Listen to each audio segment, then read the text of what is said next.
The world is preparing for war. You hear everyday news from Ukraine. You hear about an energy crisis. You hear about tensions between China and Taiwan. But there's something that's not being discussed as frequent as it should be. What is actually happening in the world right now? Global military spending through the roof. What are the governments of the world preparing for?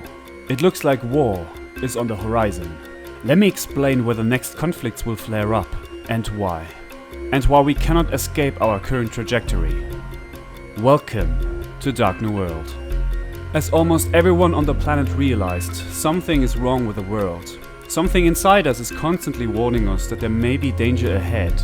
It feels like everyone in charge has lost their mind. Every day we wake up with more and more bad news from all over the globe. The frequency of world-changing events that we live through in such a short amount of time is unmatched. Besides climate change and economic decline, reports of conflicts are increasing dramatically. But most of the conflicts and potential future conflicts have some things in common. There are clear patterns visible for everyone that looks careful enough. If we look at the world, we have one side, the West and its Pacific allies like Japan, South Korea and Australia. Then there's the vast Asian heartland, where Russia and China have both imperial ambitions. And exactly at the periphery of Central Asia, we see the conflicts that kept the world busy for the last 50 years. Ukraine, Georgia, Syria, Iraq and Afghanistan. The conflict between India and Pakistan, and in Southeast Asia, the growing threat of a Chinese invasion of Taiwan. In the early 2000s, the West tried to secure resources and influence over the Middle East. The energy crisis we have today was more than 40 years in the making. It's because oil has shaped international conflict for decades. According to one estimate, 25 to 50% of interstate wars between 1973 and 2012 had oil-related linkages. But the cyclical nature of oil's contribution to global conflict is not well understood. Not only are oil prices cyclical, but the geopolitics of oil are linked to the same boom and bust price cycle. Military adventurism, proxy wars and regional pathologies in the Middle East expand and contract with the ebb and flow of massive petrodollar accumulations related to the oil price cycle. The oil price spikes of the 2000s are presenting complex energy and conflict challenges, problems that harken back to previous periods. Just as violence in the region devastated key oil facilities in the 1980s and early 1990s, today's battles continue to destabilize important energy-producing centers. Current regional armed conflicts over oil fields raise a serious new risk that oil facilities are becoming strategic assets and spoils of war. Unlike past regional wars, which were characterized by state-to-state armed conflict, today's friction points largely involve subnational groups such as ISIS, Al-Qaeda and other militias. These subnational groups are the ones this time around focused on gaining control of oil production and refining installations in contested areas. Their political impermanence has created unique problems, not the least of which is the inclination to use force to deny access to the facilities by regional rivals or the devolved state government. In prior years, 1.9 million barrels per day of oil productive capacity has been lost in the Middle East, due largely to conflict. And there's a lot more at stake, given that the MENA region produces 32.5 million barrels per day, about a third of total world production. Saudi Arabia's eastern province, which has been targeted by ISIS in the past, is the home to over 90% of the kingdom's oil production and the vast majority of world's spare oil production capacity. Today, the front lines in the Middle East are blurred. Iran has a significant influence over many of its neighboring states. The Iranian strategy is focusing on influence over Shia populations abroad. Well, we can see this quite openly is in Iraq. Currently, Iraq is suffering from a political crisis which turned violent, with many deaths in the capital Baghdad and cities like Basra. More than 9 months after Iraq held its October 2021 parliamentary elections, political leaders have been unable to form a government.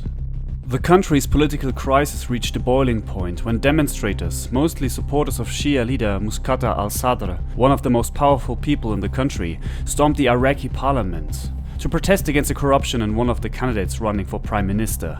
Al-Sadr has ordered his parliamentary bloc to resign en masse in June after the parliament failed to form a government.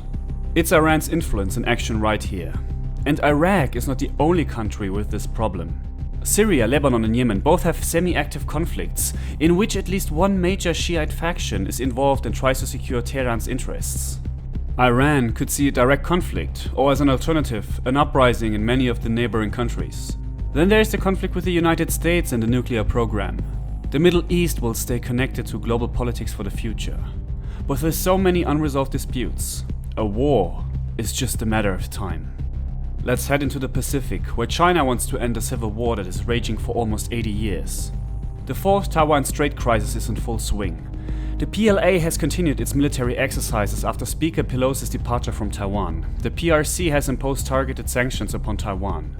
Beijing's diplomatic service and propaganda outlets compete to emphasize the overwhelming response that Taiwan and the West will suffer if Beijing demands are not met.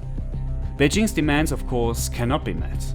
Hence, we are headed for a cross-strait confrontation, sooner rather than later. Likely before the early 2030s, and possibly sooner depending upon American political events. As it stands, the cross-strait military balance is relatively even. However, we must reckon with the worst-case scenario. A decisive Chinese attack succeeds. China achieves its coup de main. Moreover, given China's likely strategy, the US cannot respond immediately. Its only options are the cession of Taiwan and a new Pacific demarcation line, or a multi-year Pacific war. Primary question for American strategies must be, can the US win this sort of war? Could Taiwan be traded for time? First, China's plan of attack against Taiwan should be recognized. It is not a long-term blockade that erodes Taiwanese economic capacity until some months later the lights go out. Certainly, the PLA's recent exercise simulated a blockade, and a blockade would likely be an element of a Chinese invasion plan.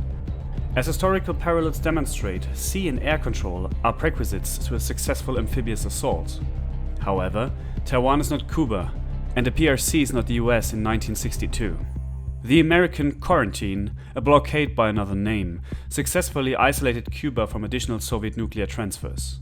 Yet the conventional balance gave the blockade teeth. The Soviet Union was incapable of challenging an American blockade within horizontal escalation, that is, the East German capture of West Berlin or some other European military pressure, which was likely to trigger an American nuclear response. Hence the crisis was one of nerve, not of actual power.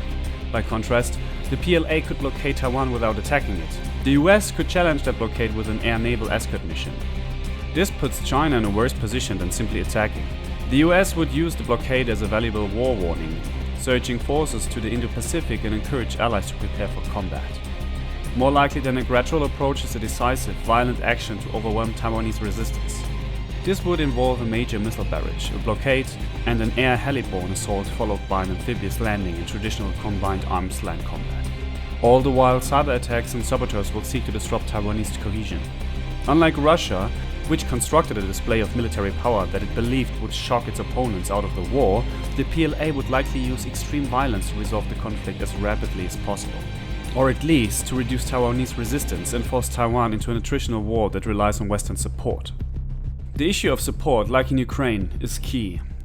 Hence second, it is essential to see that the PLA will strike American and Allied targets almost immediately. China likely lacks the power to execute a Pearl Harbor-style first strike against American naval centers of gravity. However, the PLA can hit targets throughout the Western Pacific, including Kadena Air Base on Okinawa and Yokosuka Naval Base. It will attack deployed American carrier or expeditionary strike groups in the Philippine Sea and may hit Guam and even bases in Australia. China's objective is to isolate the battlefield. If the US logistical capabilities and air naval forces are degraded, the PLA has a shot at simply overwhelming Taiwan. A properly executed first move would not eliminate American combat power. Within days, the US could deploy its forward bases submarines to the Taiwan Strait. They would hit PLA transports ferrying troops to Taiwan, and potentially shuttle long-range bombers to the Western Pacific to conduct standoff strikes. Within a week, the US could blockade the Malacca and Lombok Straits, a move to which China would have no counter apart from nuclear use or long attritional conflict. The US could impose all manners of sanctions upon China, while a global economic meltdown destroyed both economies. Over several months, the US could mass combat power and slowly roll back Chinese gains. Let's move into the European theater, where the war in Ukraine is raging on. The Russian interventions in Georgia in 2008 and the Chechen wars in the 90s were teasers for the conflict we see right now. Russia is fighting for its survival and will at some point face direct contact with NATO troops. Right now, we don't know in which territories the conflict can expand, but it's a dynamic situation and we are just 6 months into the invasion. The liberal West has held together astonishingly well, with NATO reinvigorated by the addition of 2 new members and the European Union discovering a new role waging economic war. The war also points to some problems for Washington's strategists. First and foremost, most countries outside the West have refused to choose sides. The conflict has also accelerated the painful process of decoupling between the superpowers, especially in technology, which likely puts the final nails in the coffins of unfettered globalization and open markets, key planks of the post-Cold War order. That too will require new thinking on many policy fronts.